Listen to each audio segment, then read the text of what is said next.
My beloved brothers and sisters, life is not always going to make sense.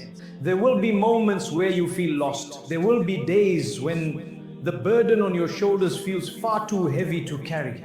There will be times when nothing goes according to your plan. And in those moments, you must remember one thing: trust Allah with what you cannot control. Sometimes we think we are in charge. We try to control every outcome, every relationship, every situation. But what happens when it doesn't work out? When the things we tried so hard to fix only get worse? That's when we start to panic. We become anxious. We ask, why me? What did I do wrong? My brothers and sisters, we forget that we are not the planners of our own fate. The one who created you, who fashioned your soul, who wrote your story before you were even born, He is the one in control, and His plan is always better than ours, even when it doesn't make sense to us right now. There will be moments of difficulty, moments of pain. Perhaps your heart has been shattered. Perhaps you've lost someone you love dearly. Perhaps you've made dua again and again and you see no answer. You cry at night, you feel alone in a room full of people, and still you keep going. That's strength, that's sabr, that's silent endurance. It's not unnoticed. Allah sees every tear, hears every dua, and knows every beat of your aching heart. My beloved brothers and sisters, when a person falls ill, what's the first thing they usually do? Many people immediately think, let me take some medicine, maybe something I already have at home. I'll feel better soon. And yes, we are taught to use what is within our means. But here's the catch: when that doesn't work, panic slowly sets in. So they go to the doctor or they consult someone they trust. The doctor gives a diagnosis, prescribes medication, and they start the course. Psychologically, they feel relieved. Finally, I'm doing something about it. But what if even that doesn't help? What if the treatment doesn't seem to be working? At this point, my brothers and sisters, we need to take a step back and reflect. The reason why Allah allows a believer to go through these stages where nothing seems to work is not because He doesn't care. No, it's because He does care. He's drawing us back to the very first step we often forget: turning to Him. So many times a day we recite Iyyaka na'budu wa iyyaka nasta'in. You alone we worship, you alone we ask for help. But when calamity strikes, where is that declaration?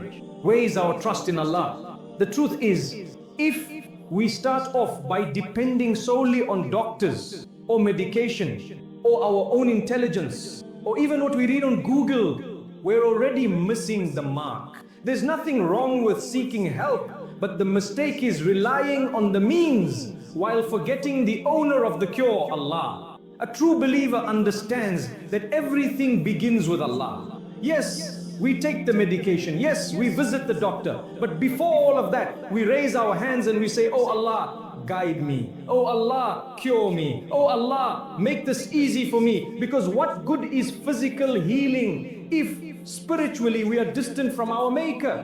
When you leave your home, don't you say, in the name of Allah, I place my trust in Allah? Then you lock the door, take the steps you need, but always knowing that success is only through Allah. The Prophet, peace be upon him, told us, any important matter that doesn't begin with Bismillah is cut off from blessings. Cut off. No barakah. Even if you achieve something on the outside, there's no peace, no contentment, because Allah was not in the equation. And today we're living in extremely difficult times. People are losing jobs, anxieties everywhere. Families are being torn apart. Loved ones are being buried. Health is declining. We're being shaken and we're wondering what is happening. Sometimes Allah causes all your plans to fail, not to break you, but to remind you that you never included Him in the plan. So the question is, have you placed Allah in your equation? We ask Him for help and He expects us to make an effort too. The Prophet ﷺ said, work hard for what benefits you and put your trust in Allah. You want a job?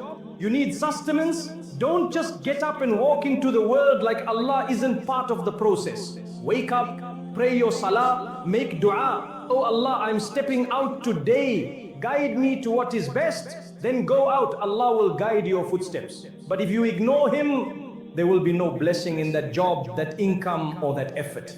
And on the flip side, don't be from those who say, I trust Allah, and then sit at home expecting the job to land in your lap. That's not tawakkul, that's wishful thinking. The Prophet ﷺ taught us balance. You do what is in your control and trust Allah for what is beyond your control.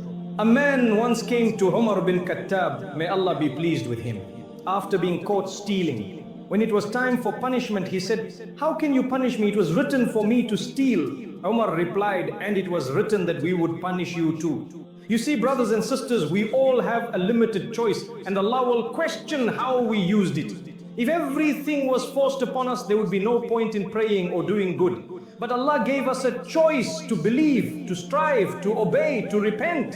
So when you fall ill and the first thing doesn't work and the second thing fails and even the third attempt seems hopeless, know that it's not about the doctor or the medicine or the treatment. Those are only means. The cure lies with Allah. So many doctors themselves during major crises admitted, we've tried everything, we're doing what we can, but we don't know what else to do, because ultimately the results are not in their hands. The same medication works for one person and fails for another. That is the power of Allah. Sometimes we go through difficulty, not because we've done something wrong, but because Allah wants something greater for us. When you're tested, when you feel like the walls are closing in, that's not the time to panic. That's the time to trust. That's the time to fall to your knees and cry out to the one who is in full control. Life will bring you stress, that's guaranteed. There will be moments where you sit alone staring at the ceiling, wondering, what's going on with my life?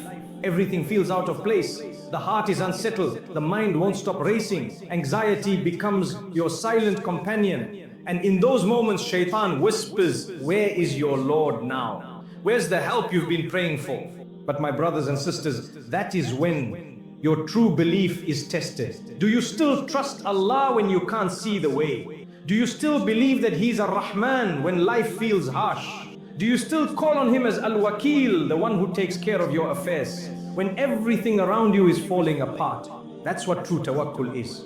It's not about trusting when things are easy. It's about holding firm when nothing makes sense. Yes, we get anxious. Even the prophets had moments of stress. Look at Musa alayhi salam.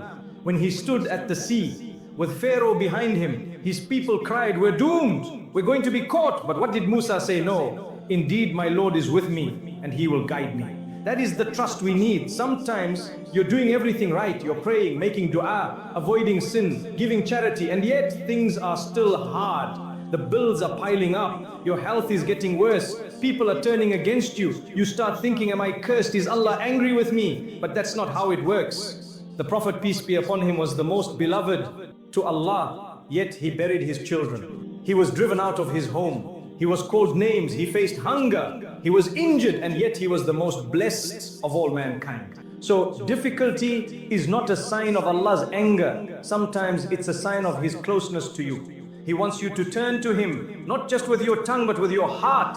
You may not be able to control your situation, but you can control your reaction. You can choose to either drown in worry or swim in trust. And wallahi, when you truly trust Allah, you sleep better. You stop overthinking. You stop trying to control what is not in your hands. Sometimes the thing that's stressing you most, the money, the future, the illness, is already written. Worrying about it won't change it, but dua, that can change destiny. The Prophet, peace be upon him, told us that nothing repels destiny except dua. So turn your stress into sujood. Take that anxiety and use it to call on your Rabb. Say, oh Allah, I don't understand this test, but I trust that you are preparing me for something better.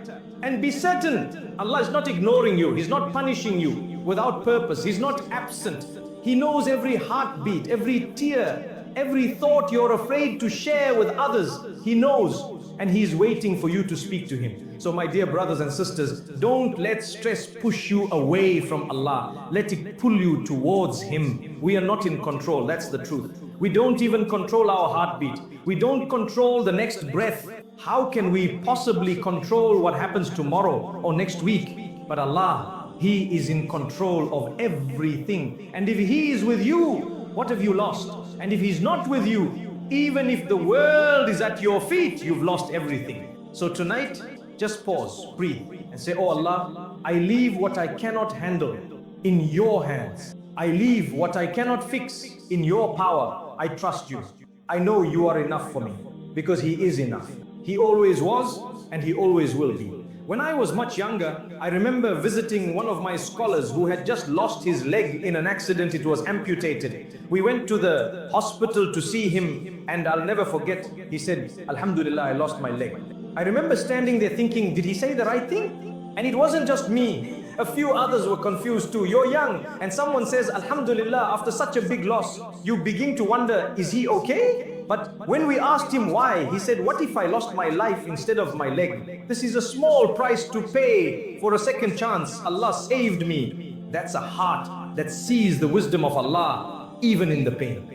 That's the kind of heart we're supposed to have when calamity strikes. Not a heart that panics, but a heart that surrenders, a heart that trusts. How many of us can look at our biggest difficulty and say, Alhamdulillah, not out of habit, but from the core of our soul. But this is what trusting Allah truly means. It's not about understanding every trial. It's about knowing that even when you don't understand, Allah does, and He is never unjust. The Prophet, peace be upon him, told us something amazing. When Allah tests a believer, even a prick of a thorn wipes away their sins. So imagine what happens when you face real pain, loss, trauma, illness, betrayal, confusion. That stress and anxiety you carry, Allah sees it. And every tear you shed for His sake, He records it. Every time you say, Ya Allah, help me, He responds, even if you don't hear it yet. There are times when Allah holds back the solution, not because He doesn't care, but because He's perfecting the outcome. You see, Allah doesn't just want to fix your situation, He wants to fix your heart too. He wants you to taste reliance, to experience humility, to discover that when everyone else lets go of your hand, He holds it tighter. We live in a world that says, you're in control. You've got this. Manifest your reality. But we are not in control. We are weak. We break. And that's okay. Because we were not created to be in control. We were created to surrender to the one who is. Maybe your difficulty isn't going away quickly. Maybe the healing is taking time. Maybe your du'as haven't been answered yet. But don't ever think your Lord is ignoring you. He says in the Qur'an, I respond to the call of the caller when he calls upon me. He didn't say only the pious. He didn't say only the perfect. He said, when He calls upon me, that's it. That means you, in your brokenness, in your confusion, in your anxiety, even when you feel distant, if you just raise your hands and say, Ya Allah, you've already been heard. So don't carry this burden alone. When you're stressed, give it to Allah. When you're anxious, give it to Allah. When you don't know what to do next, give it to Allah. Because He is the one who knows the unseen, the one who understands what you're going through even when you can't explain it, the one who can turn your darkest night into the brightest dawn. And remember, Allah will never waste your tears, never waste your pain, never waste your sabr. There is a purpose behind every hardship, and one day you look back and say, now I understand why that had to happen. But until that day comes, trust, surrender, believe, and keep going, because your Rabb is closer than you think, and He's already preparing your relief. There was a sister who lost her husband in a car crash, and subhanallah, she told us something so powerful. She said, the pain was unbearable. I cried night after night. I couldn't eat, I couldn't sleep, I couldn't even breathe properly. She said, I kept asking, why, Ya Allah? Why him? Why now? But then she said something even more beautiful. She said, eventually I stopped asking why and started saying, Ya Allah, guide me through this. That shift from questioning to trusting, that's when her heart started to heal. You see, when tragedy hits us, the pain is real. Let no one tell you to suppress it. Islam doesn't ask us to bury our emotions. Even the Prophet, peace be upon him, cried when he lost his son Ibrahim. He held him in his arms and tears rolled down his blessed cheeks. But what did he say? He said, the eyes shed tears, the heart grieves, but we do not say anything except that which pleases our Lord. That is true trust. To feel the grief, but still hold on to hope. To cry the tears, but still say, Alhamdulillah. So many of us suffer in silence. We carry burdens that no one sees, smiling on the outside but breaking inside. You pray, you fast, you give charity, but that wound in your chest is still bleeding, and you wonder, when will this end? Will I ever feel okay again? The answer, my brothers and sisters, is with Allah. Only with Allah. The world may give you temporary comfort, but it is only Allah who truly heals the heart. Allah tells us in the Qur'an, indeed with hardship comes ease. Not after hardship, with it. That means while you are hurting, while you are breaking, there's already ease hidden inside that difficulty. You just haven't seen it yet, but you will, biiznillah, you will. Sometimes we think trusting Allah means everything will get better immediately, but that's not always the case. Sometimes trusting Allah means believing that even if things don't get better, He will give you the strength to handle it. And that's a different kind of miracle, because strength is not the absence of pain. Strength is standing in prayer when your legs feel weak. It's raising your hands in dua when your heart feels shattered. It's saying Alhamdulillah when your world feels upside down. And don't think Allah doesn't notice that. Wallahi, He sees every second of your struggle. He hears the silent cries. He counts every heartbeat of pain, and He rewards you for it all, even if no one else sees it. You might feel like your life is out of control, that you've lost direction, but remember, you are not lost. You are being led to a place better than where you've come from. You just have to trust the one who's guiding you. Think about this. If Allah brought you to this moment, knowing how weak and broken you feel, then surely He's already written a way out for you. Allah does not abandon His servants, not you, not ever. He says, and whoever relies upon Allah, then He is sufficient for him. He is enough. And when Allah says enough, it means more than the word could ever give you. So today, if you're carrying stress, grief, anxiety, or heartbreak, pause for a moment, take a deep breath, and remind yourself, I may not be in control, but my Rabb is, and that's more than enough. Say it with your tongue, say it with your heart. Hasbunallahu wa ni'mal wakeel. Allah is sufficient for us and the best disposer of our affairs, because the moment you put your trust in Him, the burden doesn't disappear, but you rise above it. You find peace, you find purpose, you find that even in the storm, Allah was always there, waiting, watching, guiding. So trust Him, even when it's hard, especially when it's hard, because the one who truly trusts Allah never loses.